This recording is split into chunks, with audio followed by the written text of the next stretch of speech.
Assalamualaikum dan salam syaraku sayang. Buletin UKAS edisi tengah hari 9 Februari 2021 bersama saya Alfaris Jemurin. Tumpuan berita, pembinaan jambatan penting bagi keperluan penduduk di kawasan luar bandar dan pedalaman. Menurut Timbalan Ketua Menteri Dato' Amar Awang Tengah Ali Hassan, selain memudahkan perjalanan penduduk, ianya juga sebagai keperluan ekonomi penduduk setempat, khususnya dalam membawa hasil-hasil pertanian untuk dipasarkan. Di batang Sungai Terusan sahaja terdapat 9 buah jambatan gantung yang telah dilaksanakan dengan kosnya secara purata adalah antara RM150,000 hingga RM200,000. Bercakap dalam sidang media selepas merasmikan jambatan gantung di Dasangor Recreational Park and Homestay Terusan Lawas, pada Isnin beliau juga memberitahu Timbalan Menteri Dua Pembangunan Luar Bandar Malaysia yang juga Ahli Parlimen Lawas Datuk Henry Sum Agong juga sebelum ini telah melaksanakan pembinaan 7 buah jambatan di Lawas Damit. Tambahnya begitu juga di Semadoh terdapat 8 buah jambatan yang sudah siap dibina dan di kawasan Bak Kelalan pula terdapat 4 buah jambatan gantung. Kesemua jambatan ini adalah untuk kemudahan masyarakat yang sekaligus membantu meningkatkan ekonomi penduduk.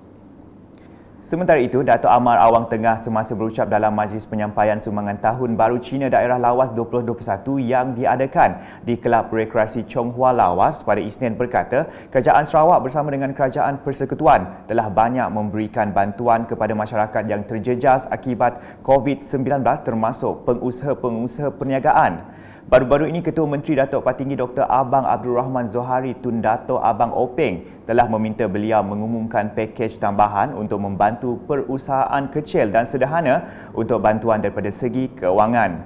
Ujarnya menerusi penambahan mikrokredit sebanyak RM50 juta, bantuan ini dapat digunakan oleh peniaga-peniaga kecil.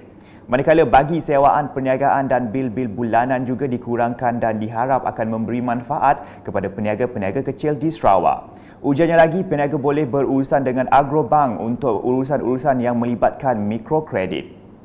Laporan berita seterusnya. Analisis penjujukan genom COVID-19 yang menjangkiti masyarakat di Sarawak kini berbeza dengan yang dikesan pada bulan Mac hingga April tahun lepas. Perkara ini dimaklumkan Menteri Kerajaan Tempatan dan Perumahan Sarawak, Datuk Seri Dr. Sim Kui Hian dalam sesi penerangan secara langsung menerusi aplikasi Zoom yang dihoskan oleh Pengerusi Majlis Perbandaran Sibu, Clarence Ting Ing Ho di laman Facebooknya pada Isnin. Katanya jangkitan awal adalah dari strain Wuhan, tetapi apabila kluster Stutong dan kluster Keranji Tabuan dikesan, pada bulan lalu analisis penjujukan genom yang dilakukan oleh Universiti Malaysia Sarawak UNIMAS menunjukkan strain baharu serupa seperti yang terdapat di Indonesia dan United Kingdom UK. Sehingga kini masih belum diketahui lagi akibat klinikal varian baharu ini. Itu menjelaskan mengapa di Sarawak bahawa 40% daripada mereka yang dijangkiti menunjukkan gejala sedangkan di seluruh dunia hanya 20% mempunyai gejala.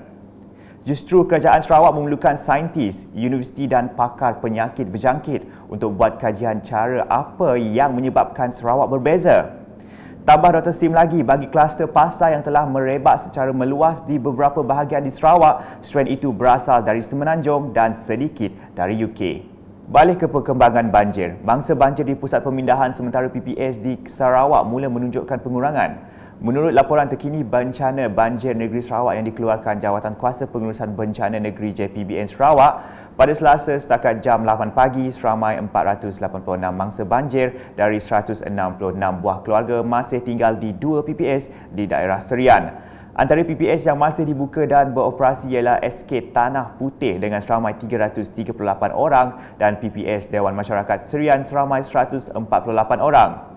Berikut pula mengenai sumbangan makanan kepada mangsa-mangsa banjir di kawasan Sebuyau yang terus dibantu oleh pelbagai pihak. Terbaharu Ahli Parlimen Batang Lupar Datuk Seri Rohani Abdul Karim menerusi penyelaras kawasan tersebut telah menyerahkan sumbangan makanan kepada mangsa-mangsa banjir di Kampung Setika pada Isnin. Para petugas dari Pusat Hikmat Parlimen Batang Lupar sebelum itu terpaksa menggunakan perahu untuk membawa bekalan makanan ke Kampung Setika disebabkan laluan ke kampung berkenaan masih ditenggelami air banjir. Sementara itu, Tuai Rumah Kalong Langking merakamkan penghargaan kepada Pusat Hikmat Parlimen Batang Lupar kerana membantu meringankan beban mangsa-mangsa banjir di kampung berkenaan. Sekian edisi Tengah Hari bersama saya Al-Fairiz Jemurin dan kru penerbitan. Berita lebih lanjut boleh didapati di semua platform media sosial UKAS termasuk portal ukas.sarawak.gov.my dan pastikan anda subscribe UKAS channel di YouTube. Salam UKAS.